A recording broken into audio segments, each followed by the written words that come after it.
This review is for a book that meets the requirements of the independent reading section of the IEB English Home Language curriculum.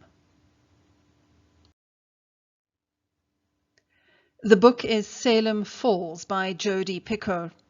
It's a decent read at 472 pages, but does contain characters who allege child and sexual abuse against some of the adults in the novel.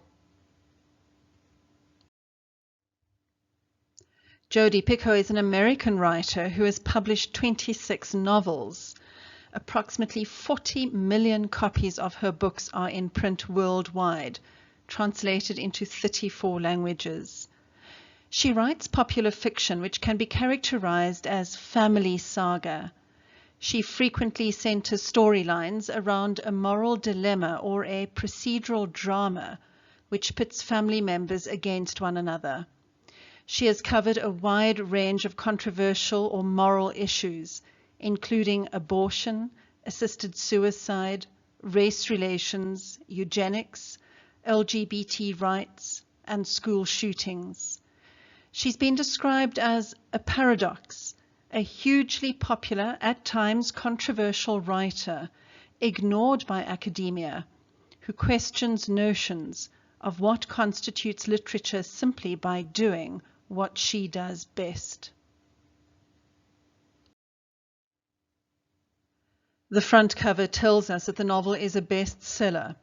The back cover reads as follows. There is witchcraft at work in Salem Falls. It begins with a group of girls testing their powers. It ends with an accusation that will ruin lives. Something happened in the woods that night. Who will you believe? On Jodi Picoult's website, she has placed the following teaser information about the novel. Jack St. Bride was once a beloved teacher and soccer coach at a girls' prep school, until a student's crush sparked a powder keg of accusation and robbed him of his career and reputation. Now, after a devastatingly public ordeal that left him with an 8-month jail sentence and no job, Jack resolves to pick up the pieces of his life. He takes a job washing dishes at Addie Peabody's diner and slowly starts to form a relationship with her in the quiet New England village of Salem Falls. But just when Jack thinks he has outrun his past, a quartet of teenage girls with a secret turn his world upside down once again, triggering a modern-day witch hunt in a town haunted by its own history.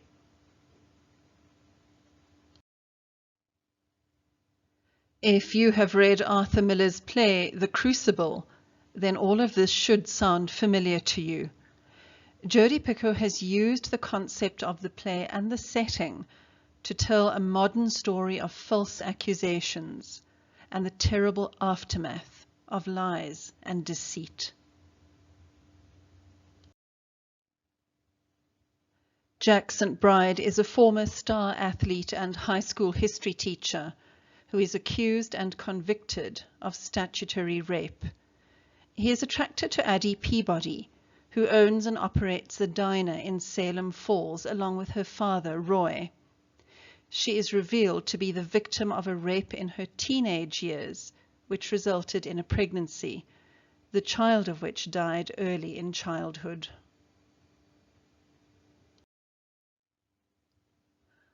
After serving his sentence, Jack St. Bride wants to have a fresh start, which he finds when he wanders into a diner in Salem Falls, New Hampshire.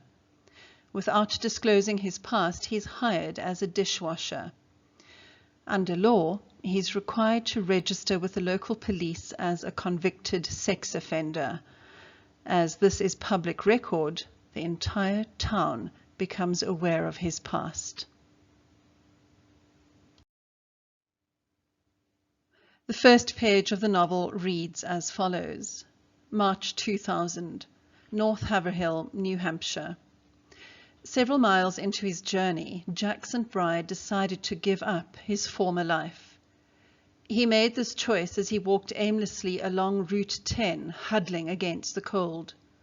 He had dressed this morning in a pair of khaki pants, a white shirt with a nick in the collar, stiff dress shoes, a smooth-skinned belt, clothing he'd last worn 5,760 hours ago, clothing that had fit him last August. This morning, his blue blazer was oversized and the waistband of his trousers hung loose. It had taken Jack a moment to realize it wasn't weight he'd lost during these 8 months, but pride. He wished he'd had a winter coat, but you wore out of jail the same outfit you'd worn in. What he did have was the $43 that had been in his wallet on the hot afternoon he was incarcerated, a ring of keys that opened doors to places where Jack no longer was welcome, and a piece of gum. Other inmates who were released from jail had family to pick them up, or they arranged for transportation. But Jack had no one waiting for him, and he hadn't thought about getting a ride. When the door closed behind him, a jaw being snapped shut, he had simply started walking. The snow seeped into his dress shoes, and passing trucks splattered his trousers with slush and mud. A taxi pulled onto the side of the road, and the driver unrolled the window, but Jack kept struggling forward, certain that the cab had stopped for someone else. "Car trouble?" the driver called out. Jack looked, but there was no one behind him. Just walking.